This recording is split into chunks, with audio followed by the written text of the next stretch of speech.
Hello my dears. ഇന്ന് detox drink day 4 ആണ് കേട്ടോ. അപ്പം ഞാൻ ഇന്ന് ചൂസ് ചെയ്തിരിക്കുന്നത് ജിഞ്ചറാണ് മെയിനായിട്ട്. അത്യാവശ്യം വലിപ്പത്തിലുള്ളൊരു ഇഞ്ചി കഷ്ണം എടുത്തിട്ടുണ്ട്, അത് ചെറുതായിട്ട് അരിഞ്ഞിട്ടുണ്ട്.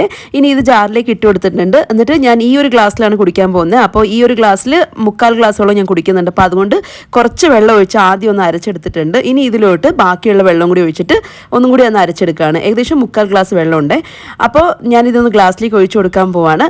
ഇത് അരിക്കുന്നൊന്നുമില്ല, അങ്ങനെ തന്നെ ഒഴിച്ചു കൊടുക്കാൻ പോവാണ്. ഇനി ഇതിലേക്ക് നമുക്ക് ചേർക്കേണ്ടത് 1 ടീസ്പൂൺ വറുത്ത ജീരകത്തിൻ്റെ പൊടിയാണ്. പിന്നെ ഒരു അര നാരങ്ങ ചേർത്ത് കൊടുക്കുന്നുണ്ട്, നാരങ്ങ നീര്. ഇതും കൂടി ചേർത്ത് കഴിഞ്ഞ് നന്നായിട്ടൊന്ന് മിക്സ് ചെയ്തിട്ട് കുടിക്കാൻ പോവാണ് കേട്ടോ. ഇഞ്ചി ആയതുകൊണ്ട് ഒരുപാട് കുടിക്കാൻ പറ്റില്ലെങ്കിലും അതുകൊണ്ടാണ് ഞാൻ ഈ ഗ്ലാസ് എടുത്തേക്കുന്നത്. ഇത് നമ്മൾ സാധാരണ ചായ കുടിക്കുന്ന ഗ്ലാസ് ഇല്ലേ, അത് തന്നെയാണ്. ടേസ്റ്റ് വൈസ് പറയുകയാണെന്നുണ്ടെങ്കിൽ ജിഞ്ചറിൻ്റെ നല്ല മണം അറിയുന്നുണ്ട്, അതേപോലെ തന്നെ ജീരകത്തിൻ്റെ മണവും പിന്നെ ചെറിയൊരു പുളിപ്പുണ്ട് നാരങ്ങയുടെ. പക്ഷേ ഏറ്റവും കൂടുതൽ മുന്നിട്ട് നിൽക്കുന്നത് ജിഞ്ചറിൻ്റെ ആ ഒരു എരിവും സ്മെല്ലും ഒക്കെയാണ്. പക്ഷെ അതൊന്നും നമ്മളെ സ്റ്റോപ്പ് ചെയ്യാൻ പാടില്ല, അത് കണ്ടിന്യൂ ചെയ്യണം. കാരണം എന്ന് വെച്ചാൽ നമ്മുടെ എക്സ്ക്യൂസസിനെക്കാട്ടിലും നമ്മൾ സ്ട്രോങ് ആയിരിക്കണം കേട്ടോ. അപ്പോൾ അത്രയേ ഉള്ളൂ. ടാറ്റാ.